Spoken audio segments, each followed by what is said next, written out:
On the right here, South Street Seaport. And I guess semi-foolishly was confused on the previous trip. I said, oh, is this a new ship that's never been there before? But then later I saw it set sail and it said the Clipper, which has been for quite a few years in the area for tourists. However, I'll have to ask somebody. I think they painted, I think the blue color is new. I don't remember it being blue, but I might be wrong. Anybody know? I'm the tour guy. I should be asking this, especially out loud. On the right here, the Waver Tree ship, that taller one with the masts. And that just stays docked there, but it's part of the South Street Seaport Museum that it includes that. On weekends, check their details if it's changed, but free tours inside. You can see inside the massive hull of the ship, the cargo space there. It's from 1885, built in England. It's been in service.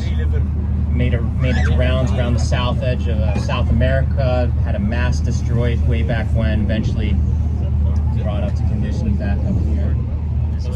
Yep, the tallest building in New York City has had several others.